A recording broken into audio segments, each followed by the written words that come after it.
Hi guys, welcome to issue 11 of our Mortal Realms review series, where we'll be reviewing issue 11, strangely enough. This issue comes with the Sigmarite Mausoleum, which is the big plasticky thing. What do you think, Judy? It's very cool. I'm going to take it and your mum will put it together. Yes, she does. She thinks it's very What do you pretty. think? I think that someone went through a goth phase a little too old. That is a fair summation of GW. But yeah, we've got some fantastic buildings and some fences. This isn't the entire Sigmarite Mausoleum pack. I'm sure there's more. I'm sure there's more fences to the Mausoleum pack. If only because I can't see where the Skullgate, which is very goth, would join in.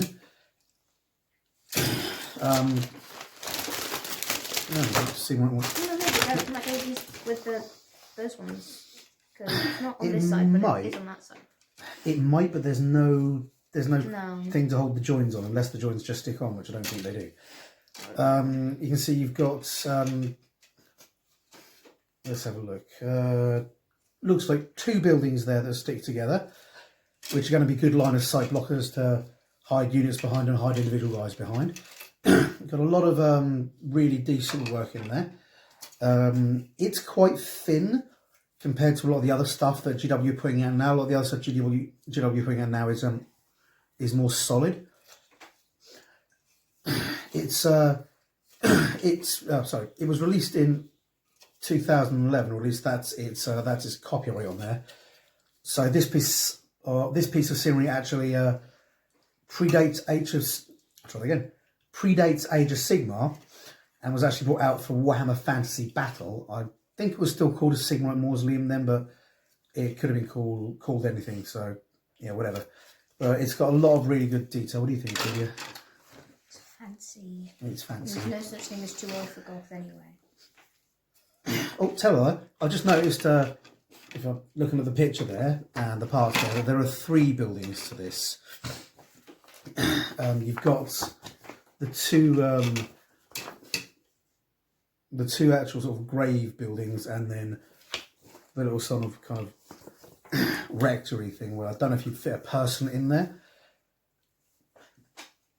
A lot of this stuff is based on the Gothic and the Victorian stuff, which was very detailed and very pseudo old. So you'd probably fit several people in there, because they'd line the way they used to do things back when they were building these kind of things was they'd separate all the body parts. You'd lay in state until your body had, well, you'd be in a coffin or a tomb until your body had rotted, and then they'd actually take you out and organise all your bones. So you had like rooms of skulls, rooms of femurs, and rooms of toes and that. And the idea was that they believed in a physical resurrection.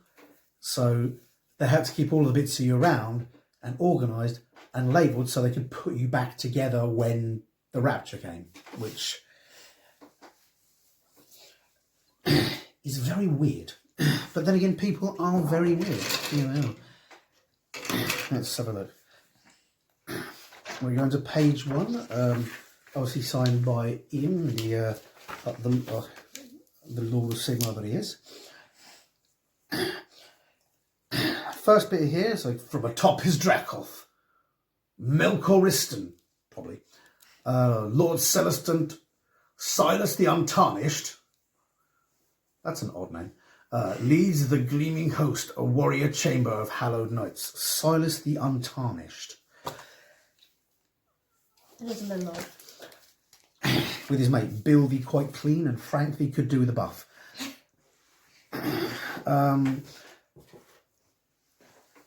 It then goes on to discuss chambers and conclaves, explaining how each storm host is divided into several smaller organisations known as chambers, and there are many types of chambers.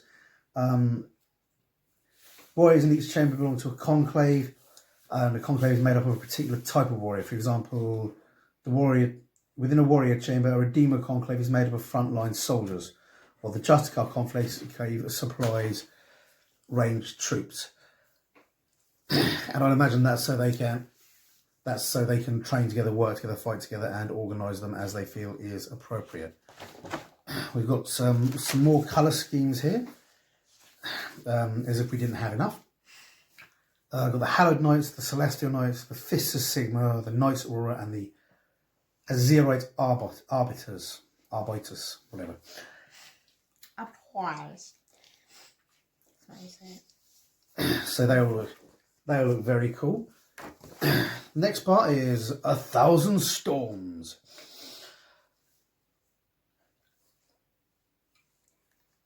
You reckon he'll impale himself with his hammer? No, that's Sigma. He's just going to beat things with his hammer. It looks like he's going to impale himself with it. Yeah, there's Sigma. Julia thinks he's going to impale himself. Sorry. In the age of myth, the mortal realms were mostly places of peace, progress, and wonder. As in, I wonder what's coming next. The coming of the Age of Chaos destroyed all Sigma had worked to achieve. In response to this disaster, he created the Stormcast Eternals, armies of heroes designed to bring ruin to his enemies and reclaim his lost lands. This is sort of a timeline thing of what happens. So you've got the Age of Myth there, and then the darkness creeping in. Well, thrown away. And then on the next page, again, you've got more bits and pieces all running around in a linear fashion. Do you want to read that bit? Which bit? That bit. Okay. Forces of Death. Nagash, the great necromancer, has the power of a true god. He seeks to bind all of the mortal realms in an empire of words, of grave, cold order and mindless obedience. At his side march vast legions of the zombies and skeletons, as well as all manner of other terrifying undead creatures. I succeeded. It's amazing. It is. This goes on to discuss the large and most powerful of Nagash's armies. Whereas legions each is led by the Mortarks, which they've covered before. Let's have a look, see what we got. The bulk of each of the undead legions is made up of zombies and skeletons, hordes of stumbling corpses that feel neither fear nor pain. Cackling necromancers and skeletal barrow kings order the mindless minions forward from the rear. Soul-like vampires may even take the field, defeating the greatest heroes with ease. So this is covering the kind of like his core armies. He's got the host. Yeah, he's got his damn it! I keep forgetting what it's called. If you describe it. He's got the Night Haunts. That's it. He's got the Night Haunts. He's got the Ghoul Kings, and he's got the new units of kind of put together guys. But still, the mainstay of his armies are just endless legions of the dead. Yeah. It goes on to describe three of the separate. Each of the forces serving the Ash will be created with a particular role in mind. Yeah. Well,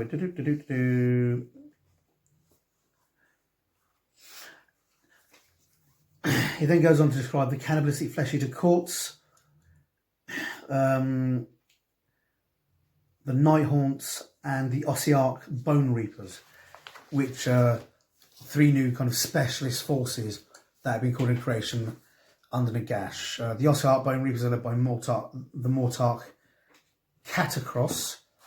They are the most organised and disciplined Nagash's troops. The Flesh Eater Corpse, which is what Julia collects. There you go. Though they are not truly. Do you want to read that bit? Though they are not truly undead creatures, the Flesh Eater Courts are known to serve Nagash and to willingly fight alongside his armies.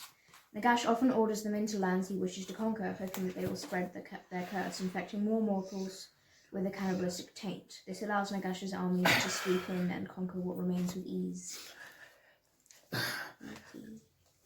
As has been, I must not with that thing. As has been established before, the Flesh Eater Courts basically, well, fundamentally, they're what's left of the Bretonnians.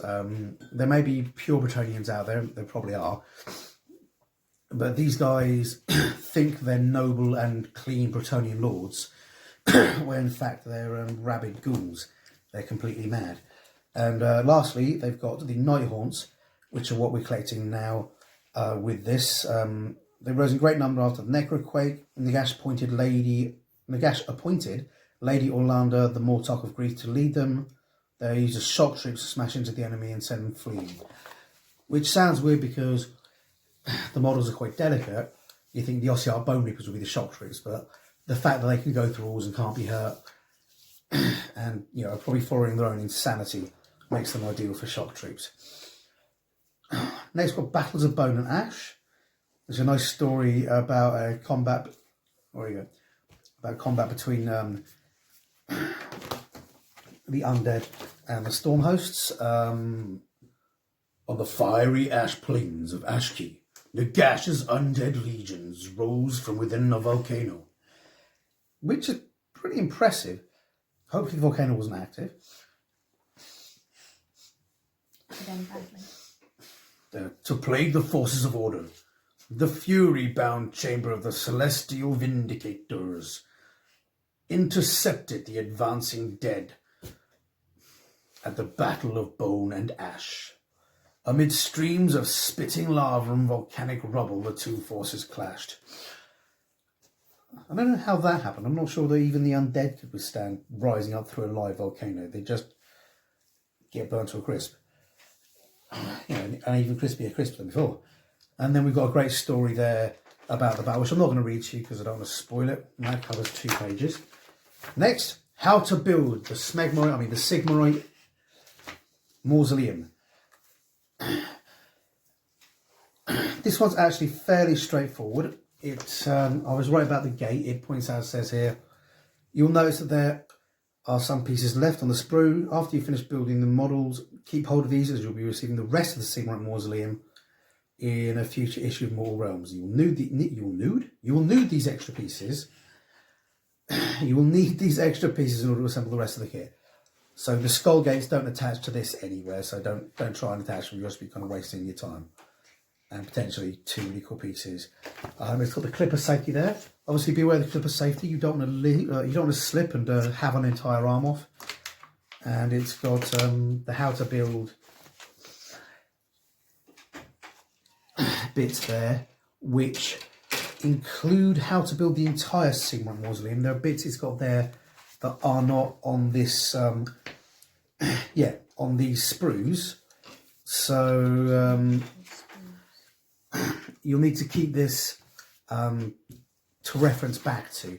I know some people do throw away the how to build bits after they built it. I've done that with my Conquest magazine, but only after the entire run was done. And here's all the red bits that you've got. So here's all this you've got, and the red bits indicate the bits you haven't got. You'll notice that at least one of the buildings you're building, the top of it, which is a little cross, is going to be on the next sprue, so that's pretty cool.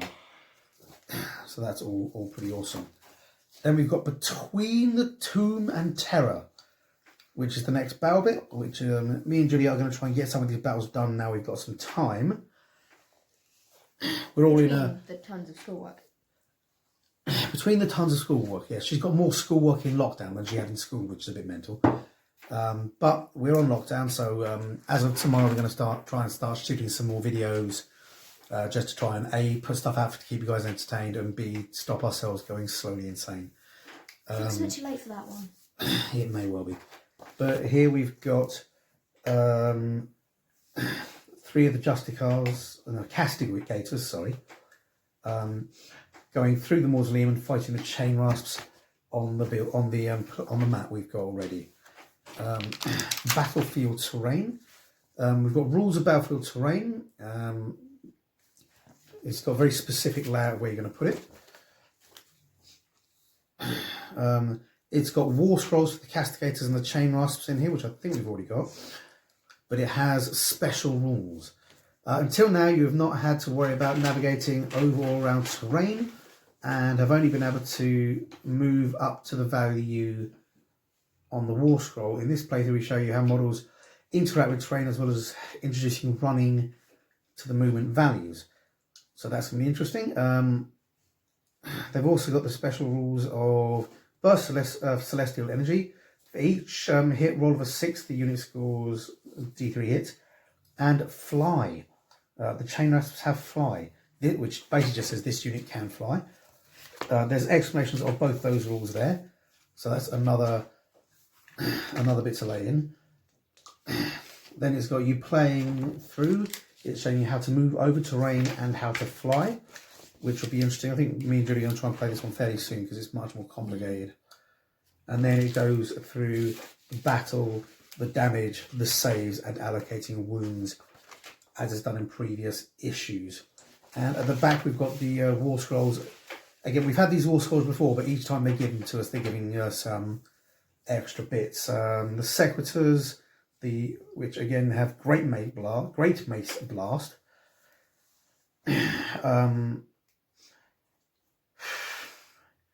For each roll of 6d3, Miramon Banshees, this unit can fly, and Grave Wraith Stalkers,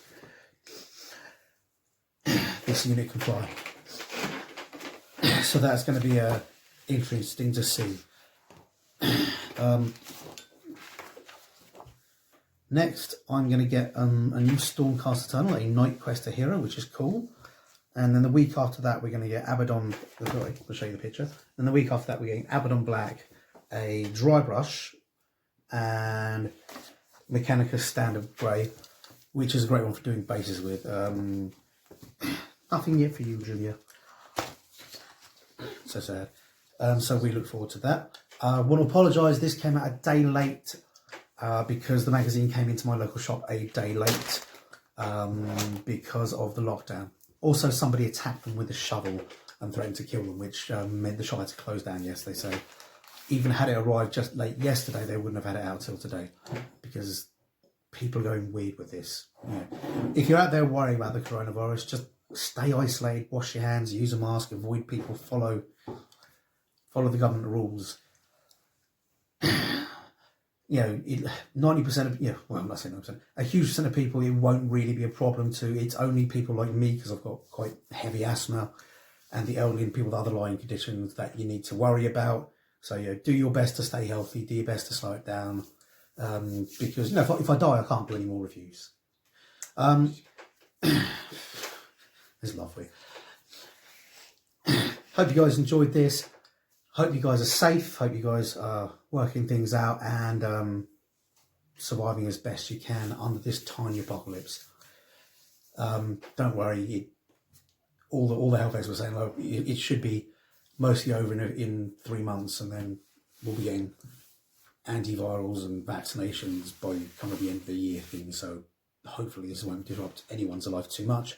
If it is disrupting your life, I don't want to say thoughts and prayers because that always sounds so stilly. But if it is disrupting your life, I feel for you. If there's anything I can do via silly videos and painting things, let me know. And whatever I can do to help via the medium of tutorials or reviews of stuff that I've got or things like that, will do. Okay, we'll see you guys next week, provided nothing goes wrong, where we'll have the issue 12. Say goodbye. Goodbye. Goodbye. Hi guys, hope you enjoyed that video, and if you did, remember to like and subscribe to my channel. I'm also on Facebook and Twitter. Not sure why, but I am. So if you like it, see me there, and please tell your friends. Thanks very much. Bye.